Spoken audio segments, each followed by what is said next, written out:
Puji nama Tuhan, selamat pagi, selamat datang Bapak Ibu Saudara yang dikasih oleh Tuhan. Saya ucapkan shalom. Berikan tepuk tangan kemuliaan yang paling meriah buat Tuhan Yesus. Saya undang kita semua untuk bangkit berdiri. Dan biarlah pagi hari ini kita mau merayakan kenaikan Tuhan Yesus Kristus ke sorga. Dia yang terbesar dan termulia telah mencurahkan Roh Kudus-Nya bagi kita semua.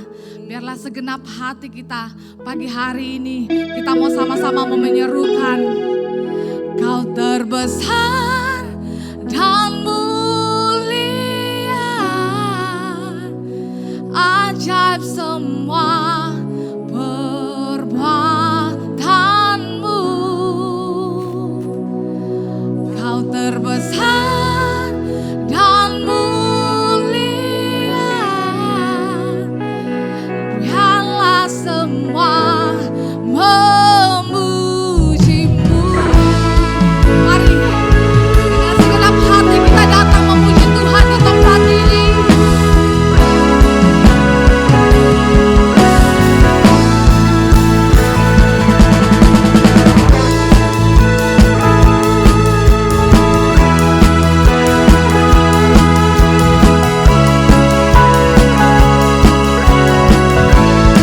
Sama-sama katakan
tanda kita berserah penuh hanya kepada Tuhan.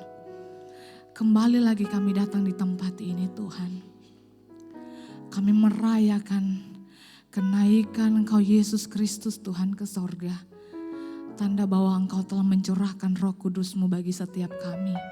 Terima kasih Tuhan buat Roh Kudus-Mu yang selalu ada setiap hari di dalam kehidupan kami, yang terus menuntun kami, yang terus mengingatkan kami betapa besar kebaikan Tuhan dalam kehidupan kami. Terima kasih Bapa. Dan pagi hari ini Tuhan, kami mau menaikkan pujian kami. Kami mau mengagungkan Yesus Tuhan di atas segalanya. Roh Kudus Engkau hadir di sini, Kau melawat setiap kami, dan biarlah kami merasakan hadirat Tuhan turun atas kami semua Tuhan.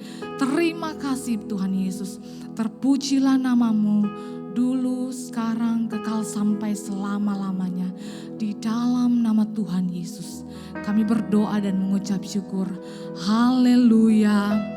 Amin. Sekali lagi sukacita kemuliaan bagi nama Tuhan.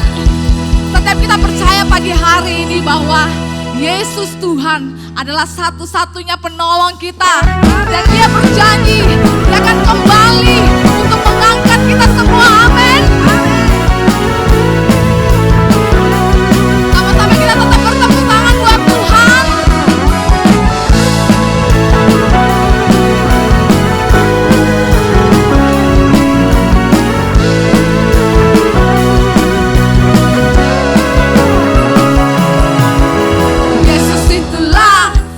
Satunya penolongku yang sungguh. Dengan imanmu katakan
saudara untuk duduk kembali.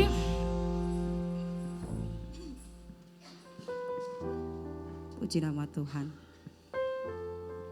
Pagi ini Tuhan, Engkau naik ke surga untuk menyediakan tempat bagi saya dan saudara. Amin. Terima kasih buat Roh Kudus-Mu Tuhan. Engkau memberikan bagi kami supaya kami tidak salah langkah Tuhan. Supaya Roh-Mu selalu mengingatkan kami untuk dalam mengambil setiap keputusan yang akan kami jalani Tuhan dalam hidup kami. Terima kasih Tuhan Yesus. Yesus Tuhan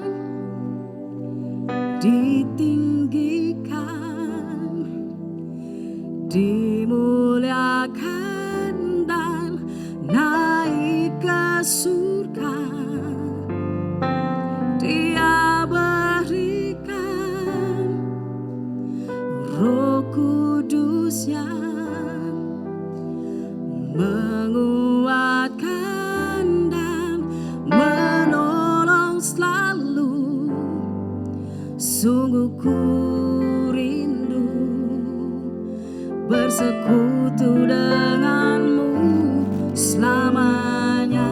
Mari kita naikkan pujian ini sama-sama dengan hati yang sungguh, katakan Yesus Tuhan ditinggikan. Amin Tuhan. Dimuliakan dan naik ke surga. Dia berikan Roh Kudus yang menguatkan dan menolong selalu. Sungguh ku rindu bersekutu denganmu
Kami bersyukur Tuhan, kami memiliki Allah yang hidup, Allah yang menyatakan kasih-Nya di dalam hidup kami. Engkau naik ke surga Tuhan untuk menyediakan tempat bagi kami. Dan kami percaya Tuhan, Engkau akan datang kembali menjemput umat-umat kepercayaan-Mu Tuhan. Biarlah Roh Kudus-Mu Tuhan menguatkan hidup kami. Terima kasih Tuhan, haleluya, haleluya. Kami perlu Roh Kudus-Mu, kami perlu Tuhan, haleluya. Engkau yang kami sembah, terima kasih Tuhan, terima kasih Tuhan. Puaskanlah kebaikan-Mu, puaskanlah kasih-Mu. Haleluya, haleluya, haleluya. Engkau yang kami sembah, Engkau yang disembah Tuhan. Oh haleluya, haleluya, haleluya. Oh Engkau yang kami sembah Tuhan, sebab Engkau yang disembah.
bagi Tuhan kita.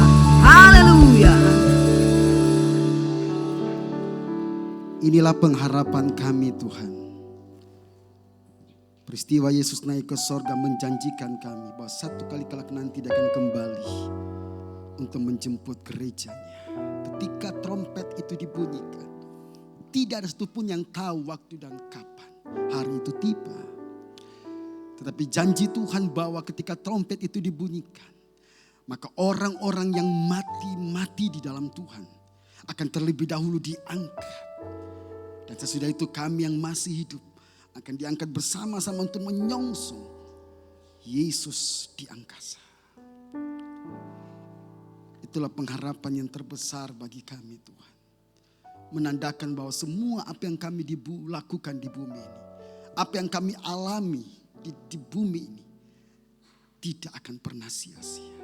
Iman kami kepada Tuhan akan menghantar kami untuk mengalami perjumpaan muka dengan muka dengan Tuhan kami. Berkati semua kami di tempat ini, berkati gerejamu, berkati live streaming juga. Setiap orang yang mendengar, menyaksikan ini, mereka dicerahkan, mereka mengalami perjumpaan dengan Kristus. Sembuhkan yang sakit, kuatkan yang lemah. Tapi lebih daripada itu Tuhan, ajar kami mengerti kehendak-Mu di dalam hidup kami. Berbicaralah. Kami sudah siap untuk mendengarkan Tuhan. Di dalam nama Tuhan Yesus Kristus. Semua yang percaya sama-sama katakan amin. Berikan tepuk tangannya Maria bagi Yesus. Puji Tuhan. Terima kasih untuk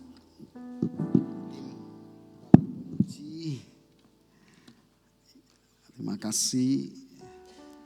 Shalom Bapak Ibu Saudara. Apa kabar semua? Sehat-sehat? Wow. Haleluya. Nah, mari kita langsung lihat di dalam Kisah Rasul pasal yang pertama, yang ketiga sampai yang ke-11. Kisah Rasul pasal yang pertama ayat 3 sampai yang ke-11. Saudara bisa membaca Alkitab saudara atau di Alkitab elektronik saudara atau yang ada di depan kita juga. Dikatakan di sana kita balas-balasan bergantian untuk membaca ayat ini. Saya akan membaca ayat 3 dan Bapak Saudara baca ayat yang keempat. Kepada mereka ia menunjukkan dirinya setelah penderitaannya selesai. Dan dengan banyak tanda ia membuktikan bahwa ia hidup. Sebab selama 40 hari ia berulang-ulang menampakkan diri dan berbicara kepada mereka tentang kerajaan Allah. Ayat yang keempat, silakan.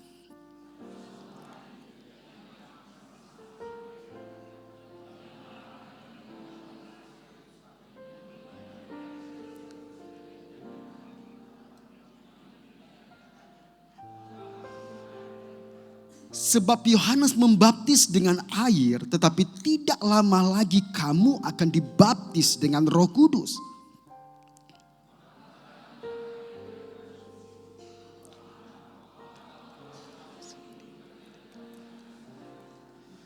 Jawabnya, engkau tidak perlu mengetahui masa dan waktu yang ditetapkan Bapa sendiri menurut kuasanya. Ayat yang ke-8.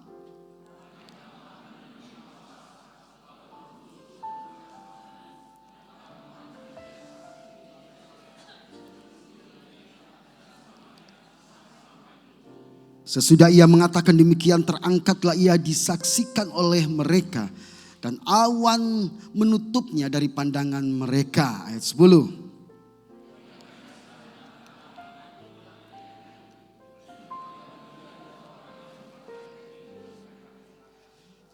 Dan berkata kepada mereka, hai orang-orang Galilea, mengapakah kamu berdiri melihat ke langit? Yesus ini yang terangkat ke sorga, meninggalkan kamu akan datang kembali dengan cara yang sama seperti kamu melihat dia naik ke sorga. Nah saudara dikasih Tuhan, ada berita utama sebenarnya. Ada 3 hal berita utama kenaikan Yesus ke sorga. Yang pertama adalah dia menyampaikan kepada kita bahwa pekerjaannya sudah selesai. Ya, di atas kayu salib dia berkata sudah selesai. Dan bagaimana Yesus ketika dia menyelesaikan tugasnya, dia naik kembali kepada Bapa. Nah yang kedua adalah dia menjanjikan Roh Kudus kepada kita. Dan yang ketiga adalah dia berjanji akan datang kembali.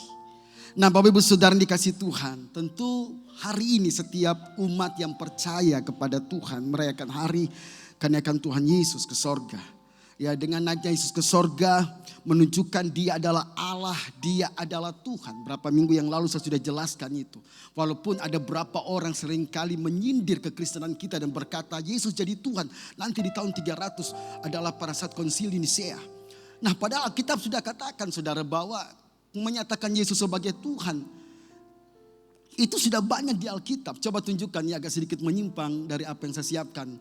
Lukas pasal yang kedua ayat yang ke-11. Tunjukkan ayat ini.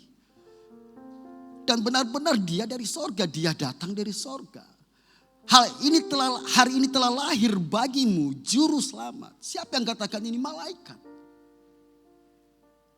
Saudara, ada banyak orang ketika kita dengar di YouTube, dengar di sini, dan kita mulai goyah iman kita. Benar enggak Yesus Tuhan atau Allah? Nah padahal dikatakan hari ini telah lahir bagimu juru selamat, yaitu Kristus Tuhan di kota Daud. Jadi saya percaya itu clear bagi setiap kita saudara. Orang-orang yang menyerang iman kekristenan kita. Tapi saya percaya orang-orang yang mengerti kehendak Tuhan, orang-orang yang sering baca Alkitab pasti tahu. Amin. Tidak akan mudah goyah saudara. Nah buat saya ini adalah sebuah momen yang sangat penting bagi kita. Untuk kita kembali merefresh, kembali menyegarkan pemahaman kita, pengetahuan kita, pengertian kita akan maksud dan tujuan. Mengapa Yesus naik ke sorga? Apa yang kita bisa pelajari peristiwa Yesus naik ke sorga? Nah pagi ini saya akan bagikan saudara. Ya satu paradigma, satu mindset. Di mana ini akan memacu pekerjaan Allah di dalam dirimu. Dan jikalau mindset atau sudut pandang ini tidak tertanam dalam hatimu, maka kamu akan sulit untuk mengalami Tuhan di dalam kehidupanmu. Karena persoalan mengalami Tuhan itu dimulai dari cara berpikir kita, mindset kita. Roma 12 ayat 2 dikatakan di sana. Roma pasal 12 ayat 2, janganlah kamu menjadi serupa dengan dunia ini. Tetapi berubahlah oleh pembaharuan budimu. Nah ternyata saudara, mindset itu menentukan di dalam cara kita bertindak. Cara berpikir itu menentukan dari apa yang kita akan lakukan kemudian. Tetapi berubahlah oleh pembaharuan budimu. Sehingga kamu dapat membedakan manakah kehendak Allah. Nah lihat saudara, apa yang baik dan apa yang berkenan kepada Allah dan yang sempurna. Jadi semua itu dari cara berpikir kita, dimulai dari mindset kita. Ada amin Bapak Ibu Saudara. Ya, nah saudara dikasih Tuhan. Nah mari kita lihat dengan cepat hal yang pertama. Saya punya waktu sangat terbatas, makanya saya berusaha supaya kedua poin ini saya bisa sharing hari ini. Nah hal yang pertama apa yang kita perlu pelajari dengan peristiwa naiknya Yesus ke sorga. Kisah para Rasul 1 ayat yang ketiga tadi berkata begini. Kepada mereka ia menunjukkan dirinya setelah penderitaannya selesai. Jadi Yesus menampakkan diri. Ya, ketika dia sudah bangkit dia menampakkan diri kepada murid-muridnya. Ya, dan dengan banyak tanda ia membuktikan bahwa ia hidup. Sebab selama 40 hari, berapa hari? Berapa hari Pak? Bu? 40 hari. Dia berulang-ulang menampakkan diri dan berbicara kepada mereka tentang apa? Boleh saya dengar suaranya? Kerajaan Allah. Nah, hal yang pertama dengan kita naik, ya dengan Yesus naik ke sorga, dia sedang mengingatkan sesuatu yang bahkan saya mengatakan dia sedang meninggalkan sesuatu yang sangat penting bagi kita. Apa itu? Itulah berita. Saudara, menurut saya pertemuan kita hari ini adalah pertemuan penajaman berita, saudara. Apa paradigma yang saya mau tawarkan pagi ini, hari ini? Berita yang salah selalu menghasilkan pengaruh yang salah. Lihat hari-hari ini saudara, media-media. Wow. Kalau kita tidak kuat iman saudara. Ketika kita ada di dalam berita yang salah, itu akan mempengaruhi cara tindakan kita yang salah. Berita yang salah selalu menghasilkan hidup yang salah. Berita yang salah akan menghasilkan pikiran yang salah. Semua itu selalu diawali dengan berita. Nah oleh sebab itu kita melihat saudara. Mengapa gereja itu harus bertumbuh? Mengapa gereja itu harus bertumbuh? Apa bukti bahwa gereja itu bertumbuh? Lihat beritanya Pak. Jadi gereja itu bertumbuh tergantung kepada berita yang disampaikan.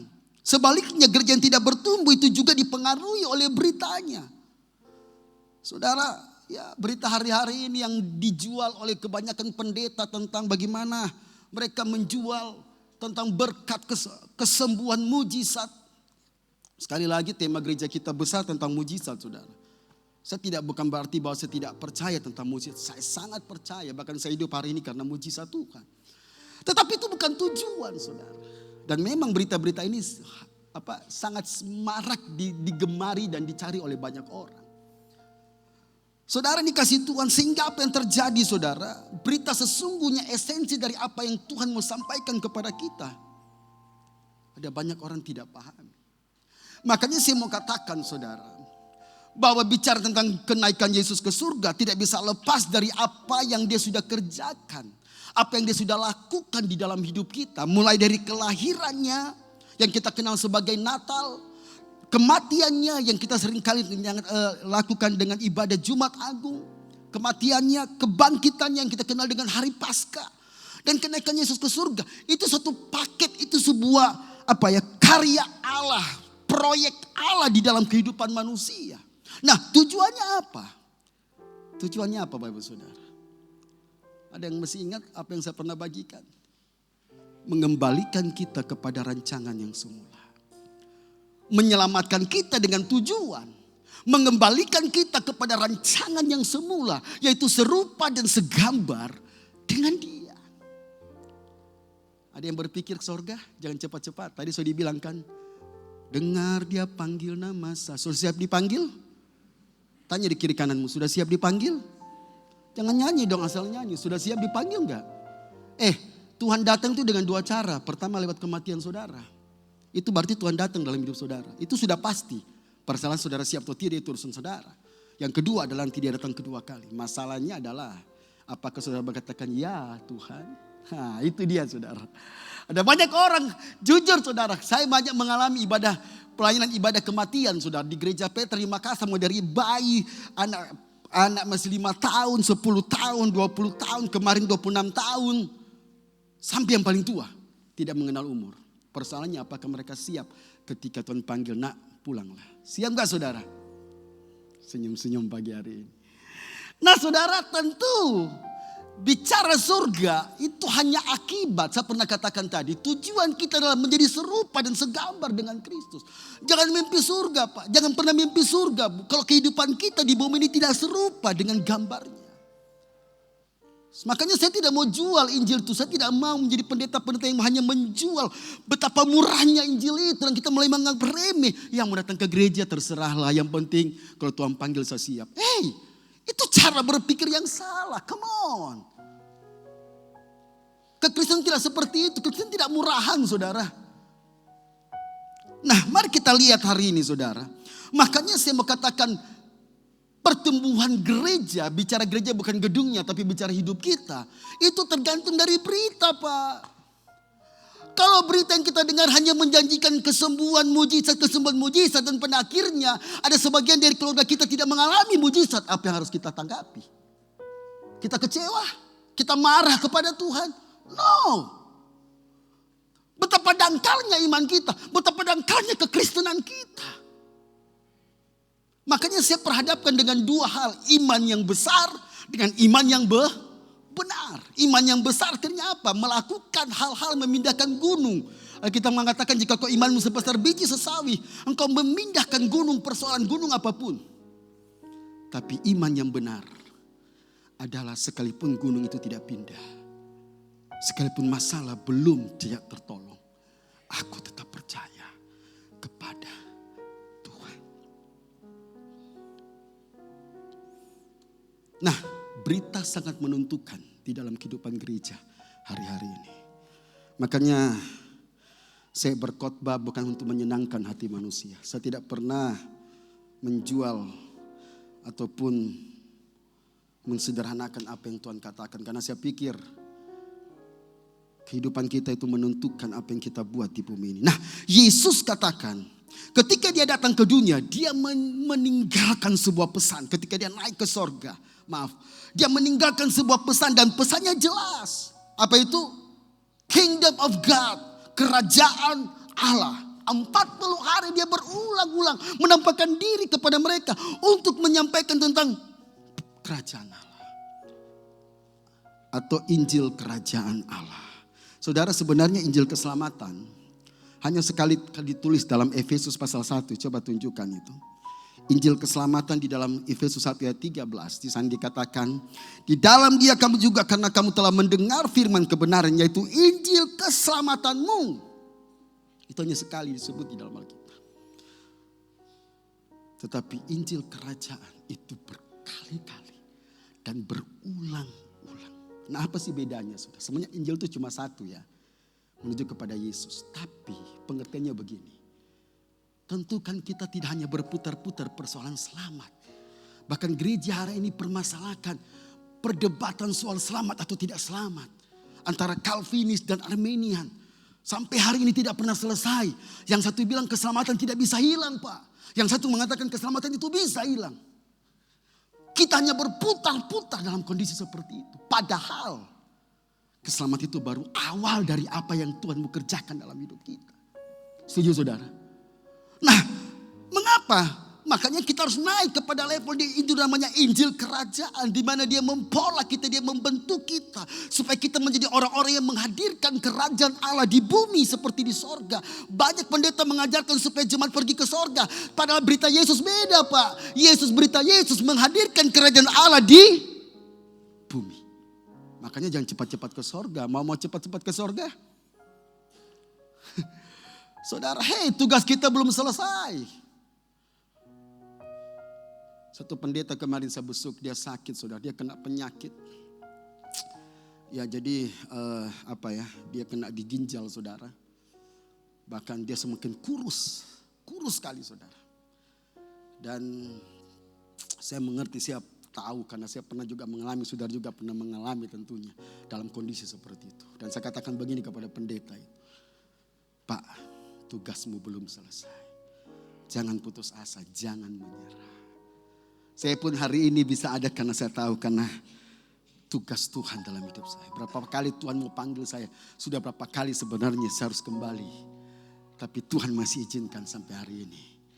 Saudara, hari ini saya agak sedikit tambah ramping. Hanya dalam waktu 1 bulan saya kurang lebih hampir 10 kilo. Saya turun hampir 1 bulan ini, saudara. Nah, bukan karena saya sakit gula atau apa, bukan, saudara. Ya, saya memutuskan, memang berapa bulan lalu saya sempat naik hipertensi. Wow, saudara, terkejut hanya antar istri saja. Ternyata saya waktu coba cek, darah saya 150/110 waktu itu. Dan yang lebih parah lagi, kolesterol saya naik. Ya, saya cek ke Prodia dan ternyata hasil dari Prodia itu ya, kolesterol total 200 berapa ya. Terus LDL-nya 157, ya kolesterol jahatnya. Kolesterol baiknya saya justru agak kurang lagi. Jadi betul-betul saya di dalam kondisi, orang bilang sampai ada yang posting ke saya, itu siap-siap serangan jantung katanya, saudara. Itu, saudara. Dan lihat, saudara, ketika saya alami itu, satu hari saya tidak datang ke gereja, hanya menonton lewat live streaming. Sambil saya menangis dilawat oleh Tuhan lewat live streaming itu. Dan doa saya berkata, Tuhan, saya tahu Engkau sanggup menyembuhkan saya. Tapi itu yang bukan itu yang aku minta. Tapi aku minta berikan saya knowledge dan understanding. Berikan saya pengertian untuk memahami setiap kejadian yang terjadi di dalam hidupku. Apa maksud Tuhan? Tahukah saudara, Tuhan datang dan bicara kepada saya di hati saya. Nak, kamu mau umurmu panjang? Ya Tuhan. Kamu mau aku memakai kamu dengan waktu yang lama? Ya Tuhan. Jaga tubuhmu. Wow. Saudara, memang kita pendeta serba salah, saudara. Kurus bilang tidak diberkati. Gemuk dibilang, orang mana bilang golojo. Masalahnya sih jemaat sih. Dosa jemaat juga, ajak pendeta makan terus. Ayo jemaat ngaku dosanya dong. Ajak jemaat pendeta setiap ketemu ajak makan. Sorry, maaf. Saya tidak menyalahkan. Mungkin Anda mengasihi kami. Ya. Tapi itulah yang terjadi karena kami pendeta. Dia ajak makan sana, makan sini. Bahkan saya kadang-kala kalau diminta doa di Bambu Den, saudara. Di April sana. Kadang-kala saya enek, saudara. Bukan sombong, bukan. Karena hampir tiap minggu kami ada di gedung-gedung seperti itu. Makan yang enak-enak sampai enak saudara. Kadang-kadang bilang, tante sudah limi, jangan misi yang doa makan tante. Kasih coba pendeta yang lain. Tapi lihat saudara, sejak itulah saya belajar mengerti maksud Tuhan. Sehingga saya memutuskan untuk menjaga pola makan saya. Dan hampir 1 bulan ini, wow. Bukan untuk kesombongan, karena saya punya tujuan. Tuhan punya tujuan di dalam hidupku. Lewat kesehatan, ini hanya kendaraan Pak. Ini fana sebenarnya. Ini akan satu kali akan sirna. Makanya Tuhan bilang ketika dia datang mendapati roh, jiwa dan tubuhmu tidak bercacat celah. Ada amin saudara. Haleluya. Wah dulu saya sulit sekali untuk kurus Pak. Sulit sekali. Mau taruh apa di leher? Pisau enggak berlaku itu pisau saudara. Ya mau parang juga enggak berlaku saudara. Tapi cara Tuhan membuat kita bisa berubah. Karena ada agenda Tuhan. Karena ada tujuan Tuhan di dalam hidup kita. Dan 1 bulan kurang lebih 3 minggu. Ya saya tetap ini. Dan akhirnya saya cek kembali ke Prodi ya. Kurang lebih 5 hari yang lalu. Dan dokter begitu sangat terkejut. Mengapa? Dia bilang kolesterol saya sangat turun. Sangat drastis. Tekanan darah saya tidak lagi minum obat tekanan darah lagi. Kembali normal dan juga kolesterol saya ya dari kolesterol total dari 200 lebih turun menjadi 80 lebih dan LDL-nya kolesterol jahat saya dari 157 turun menjadi 40. Bayangkan saudara, itu dokter bilang gak mungkin dalam 1 bulan itu turun seperti itu. Diet apa yang Anda Bapak lakukan? Sebenarnya saya tidak diet, saya tetap makan tapi mengurangi makan saya. Luar biasa saudara. Nah, tapi bukan itu yang saya mau sampaikan. Yang saya mau katakan adalah begini. Tuhan mengajarkan kepada kita bahwa dia memberikan pesan. Ya. Jadi bukan hanya keselamatan dia berikan kepada kita. Tapi dia sedang mengembalikan kita kepada rancangan yang semula. Menjadi serupa dan segambar dengan Kristus. Nah terbanyak yang diberitakan adalah Injil. Ya keselamatan, bicara tentang selamat, percaya Yesus, berkat, diberkati, mujizat. Ya saya juga percaya Pak. Tapi perhatikan berita Yesus tentang Injil kerajaan. Kalau kita perhatikan dari awal saudara, berita pertama Yesus, coba kita lihat Matius 4 ayat 17. Pertama kali Yesus menyampaikan beritanya di bumi ini. Dia katakan sejak waktu itulah Yesus memberitakan bertobatlah. Sebab kerajaan surga sudah dekat. Ini khotbah pertama Yesus loh. Ketika Yesus khotbah soal pertobatan, dia tidak berkata bertobatlah surga sudah dekat. Dulu saya punya pengertian begitu Pak. Bertobatlah Tuhan sudah mau datang. Bukan itu. Bertobatlah sebab kerajaan surga sudah dekat. Kerajaan surga itu ya bukan tidak sama dengan surga. Kerajaan surga itu beda saudara ya. Surga itu tempatnya di sana loh. Di mana ya? Pokoknya di sana saudara. Sebab kita belum ke surga ya. Di atas langit ketiga ya. Paulus bilang dia naik sampai langit ketiga. Nah, di mana ada Bapa, tempat Bapa, di mana tempatnya Allah, itulah sorga. Tapi kerajaan sorga di mana? Di sini. Itulah di dalam hidup saudara. Saudara tidak percaya ya? Kalau lihat muka-muka saudara ini. Roma 14 ayat 17 sampai 18. Mari kita lihat.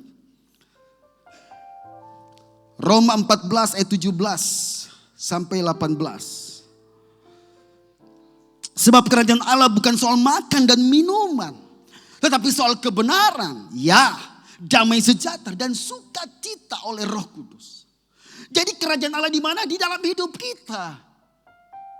Ketika Roh Kudus ada dalam hidup kita, ketika Allah hadir dalam hidup kita, maka ada damai sejahtera, ada kebenaran, ada sukacita oleh Roh Kudus. Ada amin. Ya.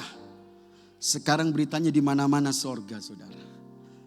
Kerajaan sorga tidak banyak ditekankan. Makanya kualitas jemaat jadi sangat berbeda saudara. Saudara dikasih Tuhan. Nah kedua doa yang Yesus ajarkan. Matius 6 ayat 9. Saudara lihat. Karena itu berdoalah demikian. Bapa kami yang di sorga, dikuduskanlah namamu. Next. Datanglah kerajaan. Nah saya sejak hari-hari ini mulai mengerti saudara. Tugas kami bukannya sekedar membawa Anda ke sorga. Itu pasti. Tapi tugas kita, tugas hamba Tuhan adalah menghadirkan tugas kita semua ya, kerajaan Allah di bumi ini seperti di sorga. Bapak-bapak mungkin rumahmu sedang kacau hari ini. Ibu-ibu atau anak-anak muda, engkau mendapati rumahmu kacau. Hadirkan kerajaan Allah di tempat itu. Jangan dulu pikir-pikir masuk surga, Pak. Doa saya begini, Tuhan, biarlah saya mengalami hari-hari surga di bumi. Mulai dari keluarga. Dan saya menyadari sejak berapa tahun ini Tuhan pulihkan hidup saya. Dulu saya anggap keluarga itu bukan hal yang utama. Wah, pelayanan itu menjadi hal yang utama. Tapi akhirnya saya menyadari, saudara, keluarga itu sangat penting. Makanya saya tidak mau lama-lama tinggalkan keluarga. Saya ingin, bahkan kadang-kala saya di kamar, kalau saya voice call, selalu ingin dekat dengan mereka. Saudara yang dikasih Tuhan. Nah, menghadirkan kerajaan Allah. Nah, terus kita lihat lagi. Lukas 8 ayat yang pertama. Di dalam pelayanan Yesus, dia pergi ke berbagai kota. Dan apa yang dia sampaikan, lihat, tidak lama sesudah itu Yesus berjalan berkeliling dari kota ke kota, dari desa ke desa. Mission tripnya Tuhan Yesus ini, saudara. Untuk apa? Ya, untuk memberitakan Injil kerajaan Allah. Jelas, saudara, dengan cepat saya tunjukkan ini. Matius 13 ayat 24. Matius 13:24, Yesus membentangkan suatu perumpamaan. Nah, saudara banyak baca di Alkitab, semua perumpamaan yang Yesus berikan itu menunjukkan kepada kerajaan Allah. Makanya dikatakan Yesus membentangkan suatu perumpamaan lagi kepada mereka. Katanya, hal kerajaan sorga itu seumpama. Wah, jadi banyak orang khotbah perumpamaan tapi melupakan kerajaan Allah. Nah, saya akan jelaskan nanti, saudara. Matius 13 ayat 31. Matius 13, Yesus membentangkan ya perumpamaan lagi kepada mereka. Katanya, hal kerajaan sorga itu seumpama biji sesawi yang ditaburkan dan seterusnya dan seterusnya. Nah, sekarang kita lihat apa khotbah Yesus yang terakhir. Kisah Rasul 1 ayat yang ketiga tadi. Kepada mereka dia menunjukkan dirinya setelah penderitaannya selesai. Dan dengan banyak tanda ia membuktikan bahwa ia hidup. Sebab 40 hari ia berulang-ulang menampakkan diri kepada mereka dan berbicara kepada mereka tentang kerajaan Allah. Berulang-ulang. Berarti menunjukkan yang pertama, ini sangat penting. Dan yang kedua, supaya kita tidak lupa. Amin, saudara. Nah, kalau hal ini penting bagi Yesus, bagaimana dengan gereja Tuhan hari ini? Saudara, kalau kita tidak anggap penting, maka kita sudah kehilangan apa yang Tuhan sudah bangun selama ini. Artinya kita sedang membangun bersama, kita tidak sedang membangun bersama dengan dia. Dia membangun kerajaannya, kita membangun denominasi. Dia membangun kerajaannya, kita membangun kerajaan diri.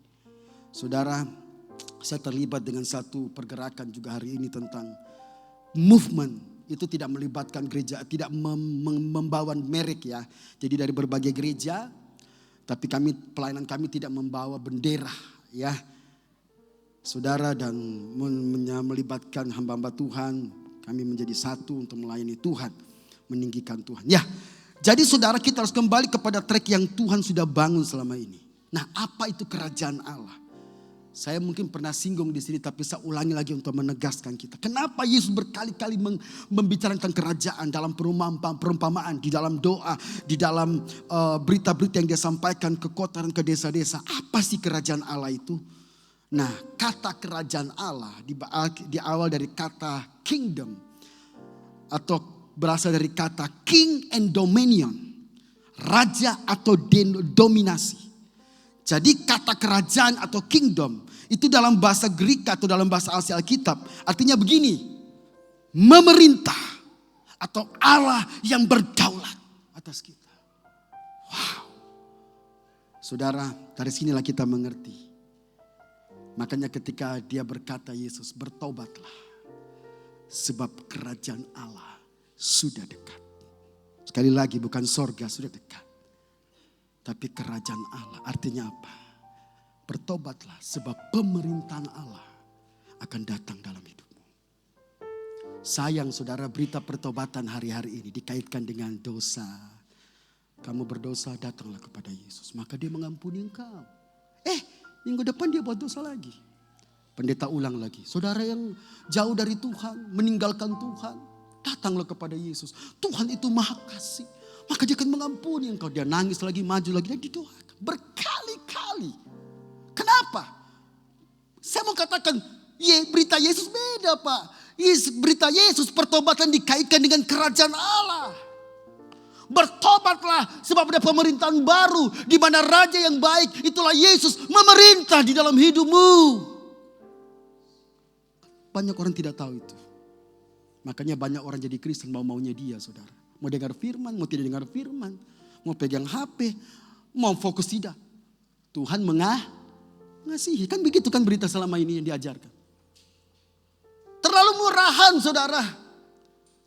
Nah saya mau katakan sekali lagi, bertobatlah sebab kerajaan Allah. Artinya ada pemerintahan baru. Dulu kita diperintah dengan raja yang lama. Itulah bengis, itulah dosa, kegelapan. Di mana iblis menjadi raja di dalam semuanya itu. Tetapi ketika kita bertobat, kita berpindah dari kerajaan yang lama kepada kerajaan yang baru. Di mana Yesus memerintah dalam hidup kita. Yang percaya katakan amin. Kita berikan sorak-sorai yang meriah bagi Yesus. Kerajaan yang baru datang dalam hidup kita Pak. Makanya banyak orang salah mengerti ayat ini. Selalu dikaitkan dengan sorga sudah dekat. Sorga sudah dekat. Sampai punya iming-iming. Mungkin kalau pertama kali trompet bunyi dia yang diangkat. Sampai lupa saudara. Nah saya mau katakan saudara. Apa sebenarnya Yesus maksudkan? Gereja selalu dikaitkan pertobatan. Selalu berhubungan dengan sorga. Tapi berita Yesus tidaklah demikian. Berita Yesus bertobatlah. Karena aku hadir sebagai raja dalam hidupmu. Yesus Kristus Tuhan. Yesus menyandang sebagai orang yang diurapi. Kristus. Artinya yang diurapi. Sebenarnya bukan hanya sekedar diurapi. Dia raja yang diurapi. Makanya saya mau beritahu saudara. Kalau Anda punya dimensi cara berpikir kerajaan. Anda tidak akan lemah dan putus asa. Ketika doa-doa sepertinya tidak dijawab oleh Tuhan. Saya sudah ceritakan semuanya, semua doa itu dijawab ya. Cuma kadang-kala doa yang terakhir itu kadang-kala Tuhan mengatakan tidak anakku. Itu juga adalah jawaban. Kita tidak kecewa saudara. Karena kita tahu begini. Seorang raja. Dia punya rancangan yang terbaik bagi setiap kita. Dia tahu apa yang terbaik. Nah cuma masalahnya saudara. Banyak orang aminkan. Bahwa rancangan Tuhan yang terbaik. Nyanyinya seperti itu. Tapi ketika Tuhan bawa di dalam rancangannya. Dia menolak. Dia mengatakan tidak seperti ini Tuhan. Kok seperti ini sih? Kenapa seperti ini saya alami? Saudara dikasih Tuhan. Kerajaan sorga di sini bukan bicara tempat. Tetapi menunjukkan suatu pemerintahan. Di mana Allah sebagai raja. Dia adalah Tuhan yang berdaulat atas hidup kita. Ada amin. Saudara, kita harus kembali kepada apa yang Yesus sudah bangun. Jangan sampai kita sudah menjadi orang Kristen. Kita sudah jauh mengiring Tuhan, melayani Tuhan. Tapi mau-mau gue. Maaf saudara, mau-mau saya. Makanya saya banyak temukan, ada banyak pelayan yang kadang-kala mudah kecewa. Saya pernah di satu pelayanan sampai pemain bassnya lompat saudara, tinggalkan latihan saudara. Marah-marah saudara. Nah, memutuskan melayani Tuhan itu ada harga yang harus dibayar Pak. Ayo pelayan-pelayan di tempat ini. Ketika engkau memutuskan melayani Tuhan. Anda harus siap menyangkal diri Anda sendiri.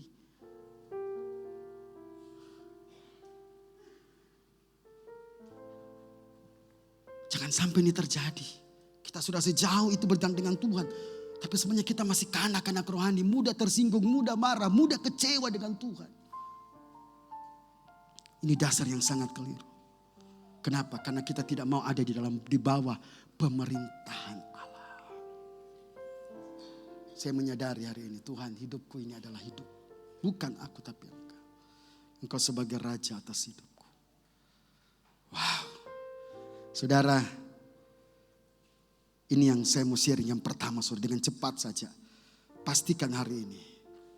Ketika kita menundukkan Yesus sebagai raja atas hidup kita. Yang memerintah atas hidup kita.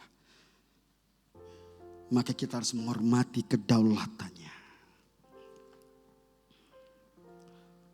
Yesus pernah berdoa di Getsemani dan berkata, Bapa, lalukan cawan ini. Yesus loh saudara. Yesus. Tapi Bapa bilang apa? Tidak mungkin lagi anakku.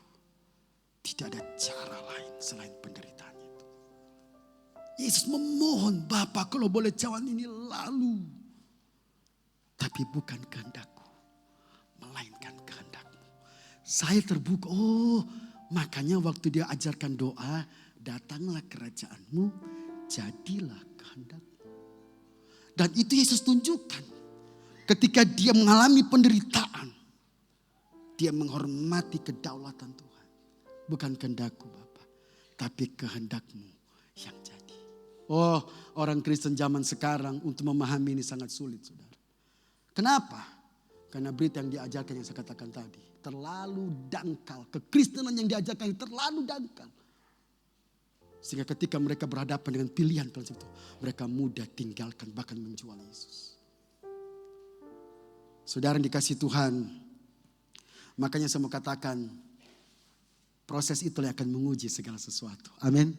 Saya pernah khotbah di sini. Kemarin saya khotbah di Makassar minggu lalu. Jadi saya sudah khotbah di sini dulu, baru saya khotbah di Makassar. Memahami proses Tuhan dalam hidup orang percaya.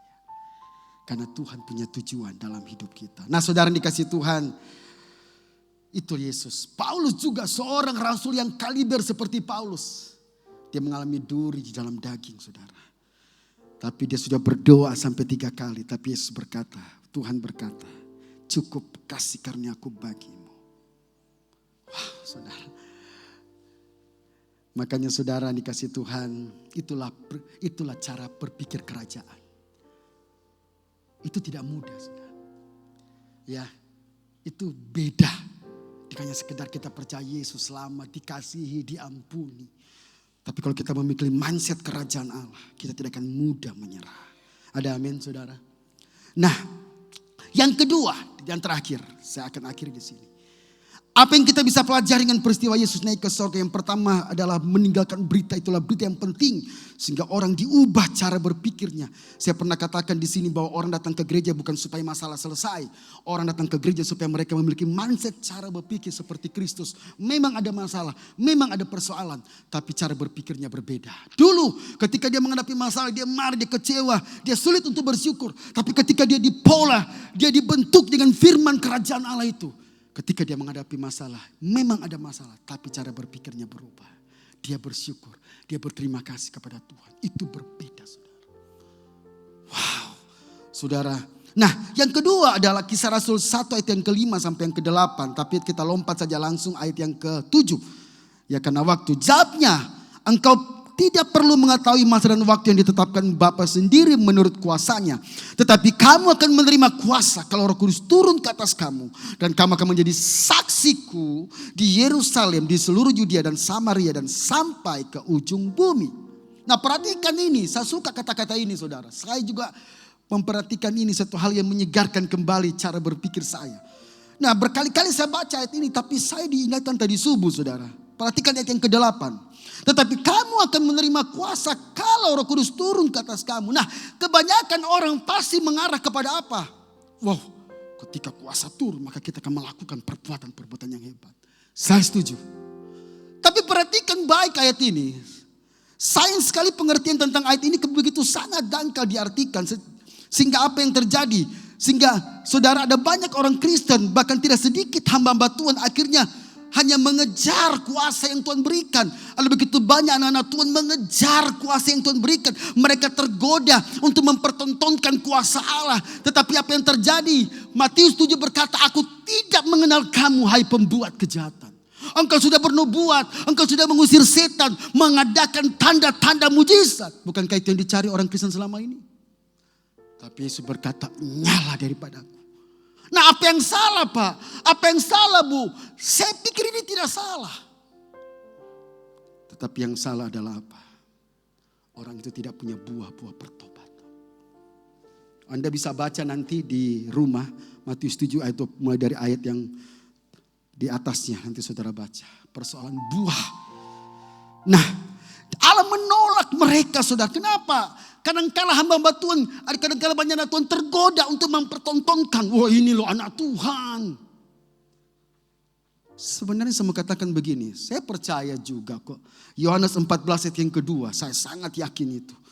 Aku berkata kepadamu, sesungguhnya Barang siapa percaya kepadaku, ia akan melakukan juga pekerjaan-pekerjaan yang aku lakukan. Bahkan pekerjaan-pekerjaan yang lebih besar daripada itu. Sebab aku pergi kepada Bapa. Saya percaya, saya yakin semua kita dipakai oleh Tuhan. Tapi perhatikan ini. Coba kita kembali ke teks tadi. Kisah Rasul 1 ayat yang ke-8. Tetapi kamu akan menerima kuasa, dunamos. Itu kuasa yang meledak-ledak, saudara. Kalau Roh Kudus turun ke atas kamu. Dan kamu akan menjadi, lebih keras, kamu akan menjadi. Semuanya apa sih yang dimasukkan di sini? Mengapa Tuhan memberikan Roh Kudusnya kepada kita? Supaya hidup kita diubahkan. Perhatikan Pak, perhatikan Bu. Saya tertuju kepada kata itu. Menjadi saksi. Bukan hanya bersaksi. Saya bedakan kata-kata ini. Bersaksi itu dengan perkataan. Tapi menjadi saksi itu lewat perbuatan. Terlalu banyak orang bersaksi, tapi hidupnya tidak sesuai dengan apa yang disaksikan. Saya tidak anti bersaksi. Saya mendorong jemaat untuk bersaksi. Tapi kesaksian itu harus dialami lebih dahulu dari menjadi saksi. Saya pikir ini sederhana saya bagikan kepada Anda. Mungkin Anda ingin supaya saya menyampaikan berita Roh Kudus tentang perkara-perkara yang spektakuler. No. Dimulai dari menjadi saksi. Kata-kata itu saya tertuju tadi pagi itu. Wow.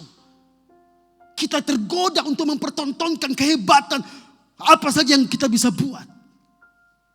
Tapi yang Tuhan minta adalah jadi saksi. Lewat perbuatan kita.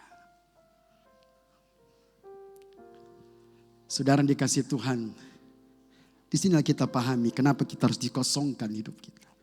Setiap peristiwa-peristiwa kejadian dalam hidup kita mengosongkan semua ego, kesombongan, berhala-berhala pengakuan di dalam hidup kita. Supaya apa? Kristus dinyatakan dalam hidup kita. Bukan kita lagi tapi Kristus. Nah saudara, jadi ini bersaksi dengan perkataan menjadi saksi lewat perbuatan. Nah perhatikan saudara, makanya kita memahami, saya akan menyambungkan ini dengan tentang Roh Kudus dicurahkan. Yohanes 16 ayat yang ke-7 sampai yang ke-8. Ini berita-berita terakhir dari khotbah saya. Namun benar yang kukatakan ini kepadamu adalah lebih baik berguna bagi kamu jika aku pergi. Sebab jika aku tidak pergi, penghibur itu tidak akan datang kepadamu. Tetapi jika aku pergi, aku akan mengutus dia kepadamu. Ayat yang ke-8. Dan kalau ia datang, siapa itu? Roh Kudus. Ia akan menginsafkan dunia akan dosa, kebenaran, dan penghakiman. Jadi saudara, inilah kenapa dia berikan Roh Kudus kepada kita. Kamu akan menerima kuasa ketika Roh Kudus turun ke atas kamu. Nah, salah satu tugas Roh Kudus adalah menginsafkan kita, mengubah hidup kita.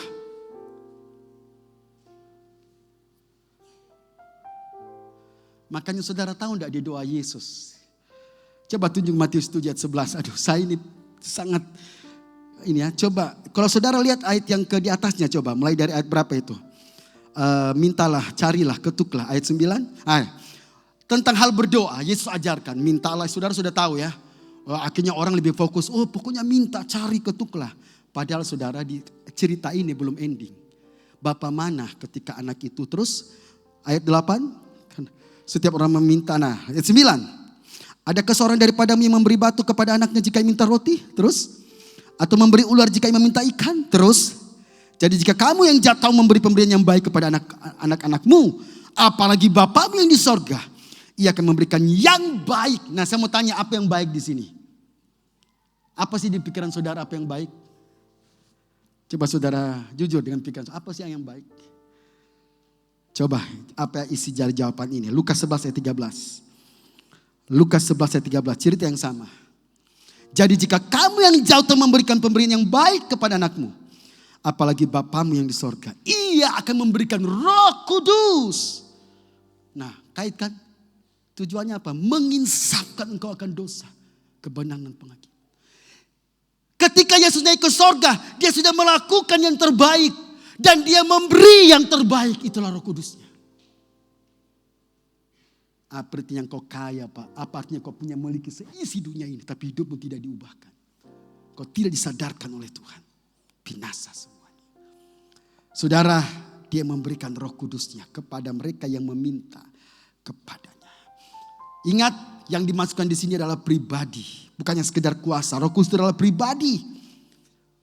Dia punya perasaan, dia punya kehendak. Saya tidak punya waktu untuk menjelaskan hal itu. Makanya saudara, ini yang dikatakan.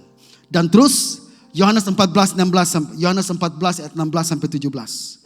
Aku akan meminta kepada Bapa, Ia akan memberikan kepadamu seorang penolong yang lain supaya menyertai kamu selama-lamanya. 17, yaitu Roh kebenaran. Dunia tidak dapat menerima Dia sebab dunia tidak melihat Dia dan tidak mengenal Dia. Tetapi kamu mengenal Dia sebab Ia menyertai kamu dan diam di dalam kamu. Perhatikan baik saudara, ini saya punya statement akhir-akhir dari khotbah saya. Berita agama hari-hari ini mencari Tuhan, menggapai Tuhan, menjangkau Tuhan. Itu berita agama. Tapi dalam kekristenan, Allah lah yang mencari kita. Bahkan memutuskan berdiam di dalam kita. Dia akan tinggal selama-lamanya di dalam kita. Sehingga apa yang terjadi Pak? Kita bukannya sekedar mencari Tuhan, tapi Dia sendiri memutuskan untuk datang mencari kita. Dia lebih dahulu mencari kita. Kalau kita bisa datang kepada Tuhan hari ini, karena kalau kita bisa datang mencari Tuhan hari ini, karena Dia lebih dahulu mencari kita. Dan Dia memutuskan untuk tinggal di dalam kita. Artinya begini Pak, sederhananya. Kemanapun kita pergi, kita bawa Tuhan di dalam hidup kita. Makanya Tuhan bukan di gereja saja Pak. Keluar dari pintu gereja, orang sedang melihat siapa yang ada di dalam diri. Suamimu akan lihat siapa yang di dalam diri. Istrimu akan lihat siapa yang ada di dalam diri. Makanya saya bilang tadi, ketika hidup kita diubahkan, maka Kristus ternyatakan dalam hidup kita. Yang percaya katakan amin. Bukankah itu sebuah mujizat yang terbesar Pak? Bapak-bapak, mungkin selama ini engkau bergumul dengan istrimu. Tapi saya percaya tidak ada yang mustahil bagi Tuhan. Engkau tidak bisa mengubah istrimu. Engkau tidak bisa mengubah suamimu. Tapi engkau bisa mengubah kata-katamu kepada istrimu, kepada suamimu. Ada amin? Hidup yang diubahkan sehingga orang bisa melihat Kristus. Saya mulai mempraktekkan itu. Saya tidak mengatakan saya sudah sempurna, sedang menuju. Dulu kalau saya bawa mobil saudara, tiba-tiba ada tapi sekarang saya ingat saya ini anak raja. Ketika saya hadapi itu saya mengatakan Tuhan terima kasih.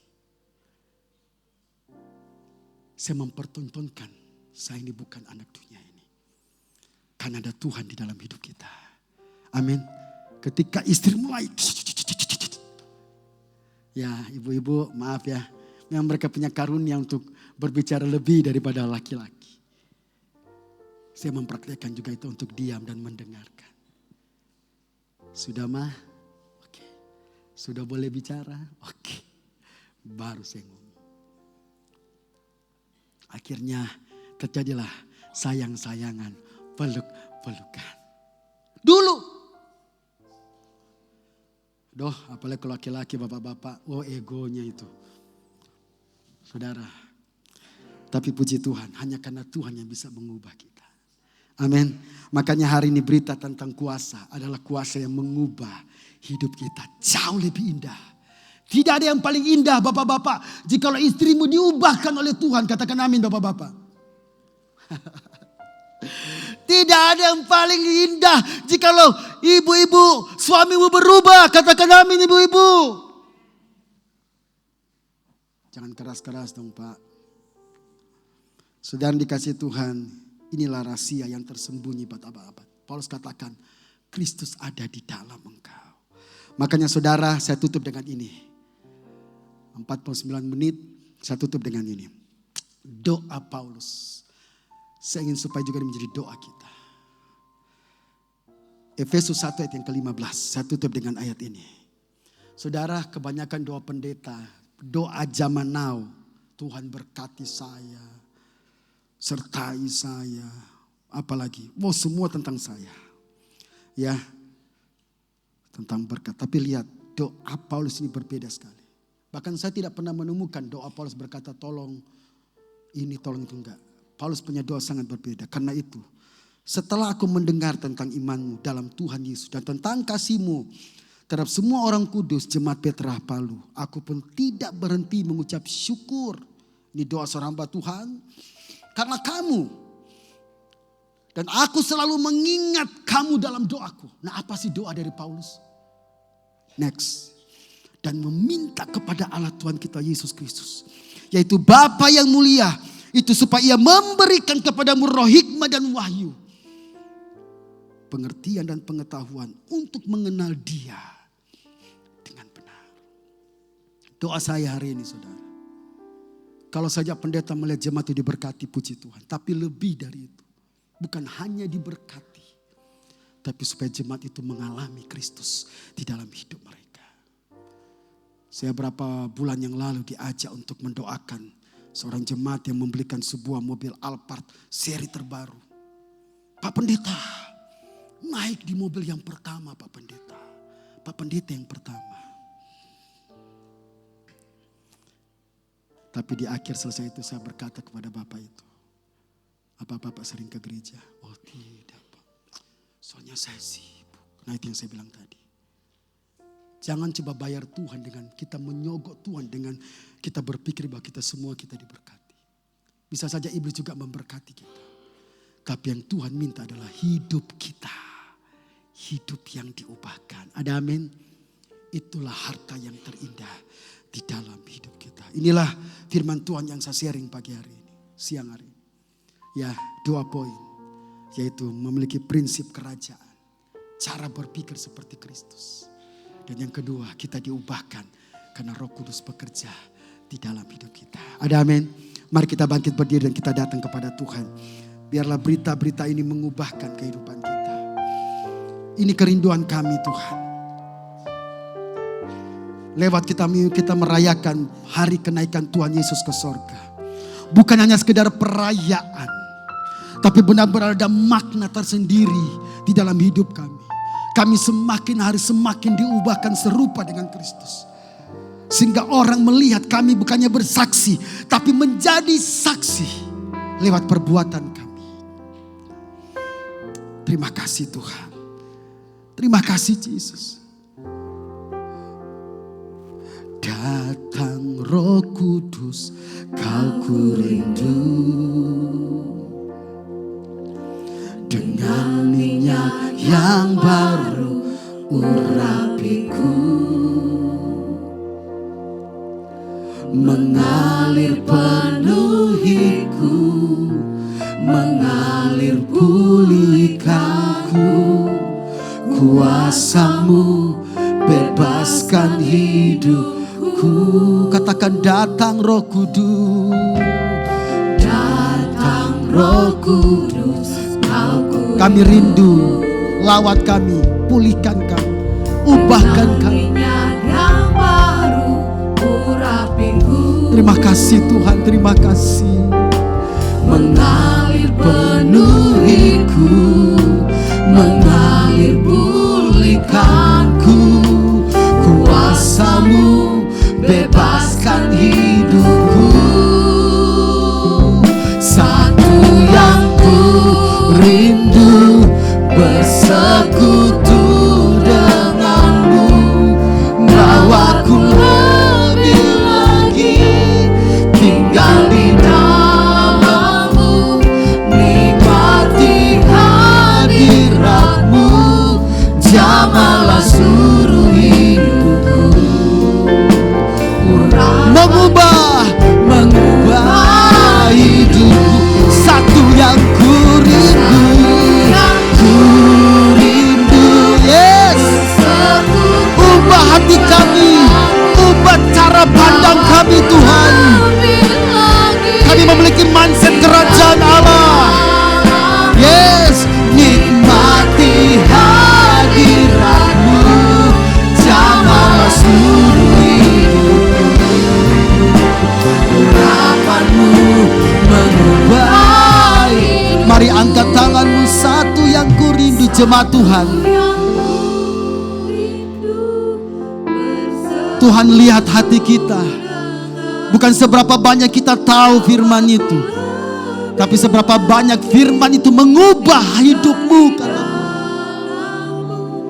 Nikmati hadiratmu, jamalah seluruh hidupku. Yes Tuhan, urapanmu mengubah. Sekali lagi lebih segenap hati katakan, satu yang ku rindu. Yes, ini kami Tuhan. Lawat kami, penuhi kami, sadarkan kami, ubahkan hidup kami. Yes. Nikmati hadiratmu, jamalah seluruh hidupku. Urapanmu mengubah hidupku. Oh, oh, oh. Satu yang ku rindu, denganmu. Amin. Terjadilah sesuai dengan imanmu. Hanya Yesus sanggup mengubah. Roh Kudus di dalam kita. Amin. Oh, urapanmu mengubah. Satu yang ku rindu, yang ku lawat zaman. Dimanapun kami berada, kuasa Roh Kudus menjamah, memulihkan kami. Oh, nikmati hadiratmu, jamalah seluruh hidup. Urapanmu, urapanmu mengubah hidup. Urapanmu Tuhan, urapanmu mengubah hidup. Urapanmu Tuhan, urapanmu mengubah hidupku.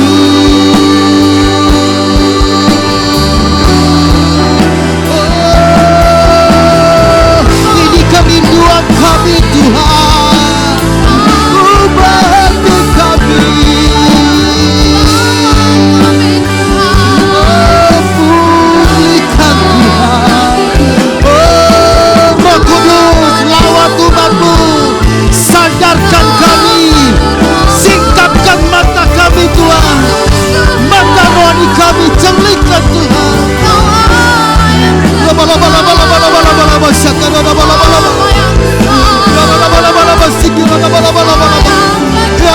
Roh Kudus lawat, Roh Kudus jawab. Shaka barataka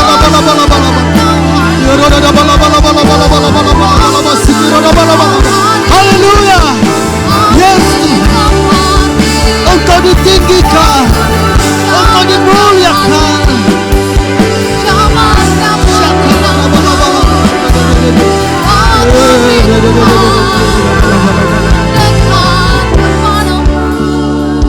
Dengar baik, jangan pernah kita berpikir semua perbuatan kita bisa membayar apa yang Tuhan berikan kepada kita. Ingat, kalau kita bisa memberi, kalau kita bisa melayani, karena Dia lebih dahulu melayani, Dia lebih dulu memberi kepada kita. Semua dimulai dari Tuhan. Tidak ada pun kebanggaan yang kita bisa berikan, kita banggakan dalam hidup kita selain daripada Tuhan. Jadi itu hari ini yang Tuhan minta dalam hidup adalah hatimu. Berikan kepada Tuhan. Tuhan lebih mengenal hati kita. Lebih daripada istrimu, lebih dari suami, lebih daripada anakmu. Lebih dari apapun. Taruh tanganmu saat ini di dada. Saya mau berdoa. Siapa yang rindu saat ini, Tuhan pulihkan hidup saya. Tuhan ubah. Aku tidak mau kehilangan kesempatan. Hari ini momen yang paling indah dalam hidupku. Aku berjumpa dengan firman. Dan firman mengubah hidupku. Oh radabaya sakaradabala sikira. Sikira dabala sikira. Mari saudara yang mau dilawat oleh Tuhan, angkat kedua tanganmu bersama-sama saat ini. Oh radabakata saka. Kuasa yang tidak terbatas ada di tempat ini. Ketika mereka memuji menyembah Tuhan, langit terbuka, atas laut yang terbuka, dan api seperti sida-sida, api itu lidah-lidah api itu turun atas mereka. Hari ini, oh hamba mempercaya Roh Kudus akan buktikan. Hari ini Dia mengembalikan apa yang hilang dalam hidupmu. Gairah, semangat dalam hidupmu, di dalam nama Yesus. Syakarabalabalabatakarabar. Terima dalam nama Yesus. Kuasa yang mengubah hidupmu, memulihkan di dalam nama Yesus. Syikirabalabalabatakalabalabasak. Kami percaya Tuhan, firman yang dilepaskan pagi ini tidak akan kembali dengan sia-sia. Cara berpikir, cara pandang kami diubah oleh Tuhan, sehingga kami tidak menjadi orang Kristen yang mudah menyerah, karena kami punya Tuhan yang besar di dalam hidup kami. Kami ada di dalam Engkau dan Engkau ada di dalam kami. Terima kasih Tuhan. Kami percaya yang lemah dikuatkan, yang susah dihiburkan, yang sakit disembuhkan, bahkan yang hidup kami diubahkan oleh Tuhan. Diberkatilah kita semua hari ini. Di dalam nama Tuhan Yesus Kristus, jadilah sesuai dengan imanmu. Haleluya. Yang percaya sama-sama katakan amin.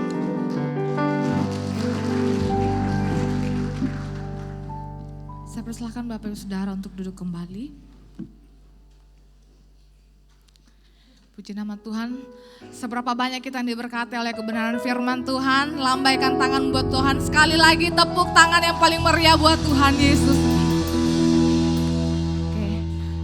Untuk pengumuman buat jemaat Tuhan, untuk ibadah doa pujian penyembahan di hari Jumat untuk minggu ini ditiadakan. Dan untuk Prime Youth di hari Sabtu tetap ada ibadah jam 7 malam di tempat ini. Dan kita akan kembali lagi di dalam ibadah raya pagi jam 9 pagi dan ibadah raya sore jam 6 sore. Kami juga mengucapkan selamat datang, selamat bergabung bagi Bapak Ibu Saudara sekalian yang mungkin baru pertama kali hadir di tempat ini. Biarlah Bapak Ibu Saudara boleh terus bergabung di dalam setiap ibadah-ibadah yang berlangsung sepanjang minggu ini. Puji nama Tuhan, mari kita siapkan persembahan kita yang terbaik. Kita akan berkati pekerjaan Tuhan di tempat ini.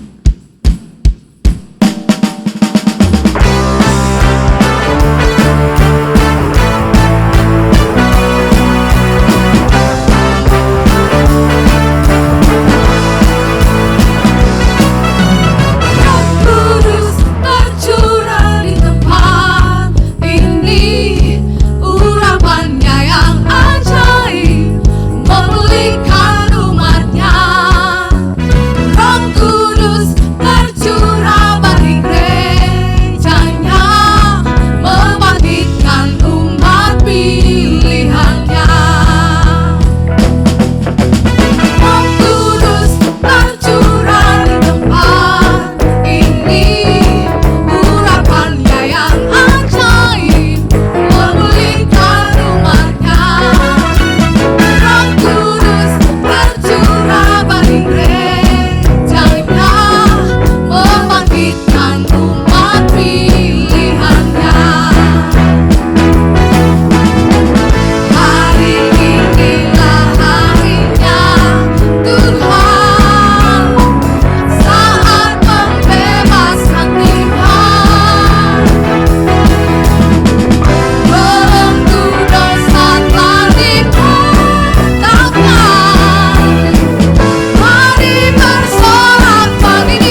Tuhan atas firman-Mu, atas urapan-Mu yang sudah mengalir di tempat ini.